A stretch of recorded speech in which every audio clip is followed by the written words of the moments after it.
और नए नोट घोटाले पर सुप्रीम कोर्ट में बड़ा खुलासा हुआ है। अटॉर्नी जनरल ने सुप्रीम कोर्ट में बताया कि नए नोटों के खेल के पीछे बैंकों के कुछ अफसर हैं। इससे पहले नए नोटों के रोज नए नए घोटाले सामने आने पर सुप्रीम कोर्ट ने केंद्र सरकार से कुछ कड़े सवाल पूछे। केंद्र सरकार ने कहा कि अदालत ने पूछा केंद्र सरकार से कि लोगों को 24,000 रुपए की सीमा में पैसे नहीं मिल रहे, लेकिन बाहर आखिर खुले में करोड़ों रुपए के नए नोट कैसे मिल रहे हैं। मेरे साथ मेरे सहयोगी संतोष यहां पर ज्यादा अपडेट के लिए फोन लाइन पर जुड़ गए हैं। संतोष, केंद्र सरकार को जो करारा जवाब एक तरह से या करारा झटका यहां पर सुप्रीम कोर्ट ने दिया है कि आप पूरी सिचुएशन का क्लियरेंस यहां पर दें, क्योंकि पुराने नोट बंद हुए थे 8 नवंबर के बाद। अब लोगों के पास नए नोट नहीं है, एटीएम में पूरे कैश पैसे नहीं मिल रहे हैं, बैंकों के बाहर लंबी लंबी लाइन लगी है। फिर कैसे इनकम टैक्स विभाग जो इतनी बड़ी छापेमारी कर रहा है, वहां कैसे पैसे मिल रहे हैं?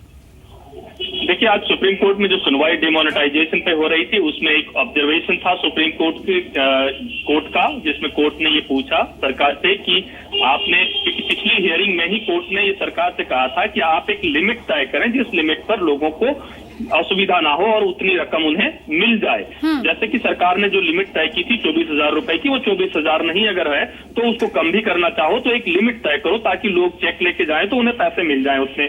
लेकिन ऐसा हो नहीं पा रहा था। इसी के जवाब में सुप्रीम कोर्ट ने ये कहा कि जब आपके पास 24,000 रुपए देने के लिए नहीं है बैंकों में, जबकि लोगों के पास से करोड़ों रुपए निकल रहे हैं, तो आखिर वो पैसे उनके पास कहां से पहुंचे बैंक?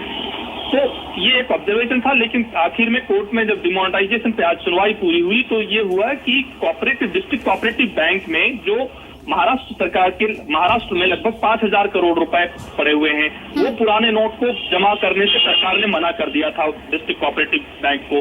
तो उस पर आज भारत सरकार की तरफ से ये कहा गया है कि जो पुराने नोट डिस्ट्रिक्ट कोऑपरेटिव सोसाइटी में है, बैंक में है, वो नोट अब सरकार जमा करा आरबीआई को में जाके सीधे कोऑपरेटिव बैंक जमा करा सकता है। और ये कुल रकम 8,000 करोड़ रुपए है। 5,000 करोड़ अकेले सिर्फ महाराष्ट्र का है।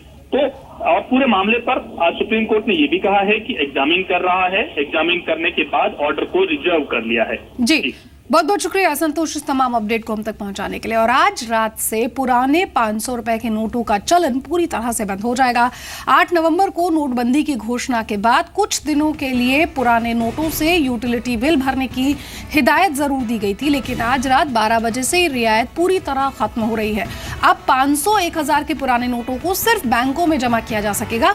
आज से अस्पताल, बिजली पानी बिल, एलपीजी एजेंसी, सरकारी मिल्क बूथ और सरकारी टैक्स भरने में पुराने नोट पर पूरी तरह से बैन होगा। इससे पहले 24 नवंबर की रात से ही 1,000 के पुराने नोट को पूरी तरह से बंद कर दिया गया था। लेकिन अब भी अगर आपके पास पुराने नोट बचे हैं तो आप 30 दिसंबर तक इसे बैंक में जमा कर सकते हैं, या फिर 30 दिसंबर के बाद 31 मार्च तक आरबीआई में पुराने नोटों को आप बदल सकते हैं।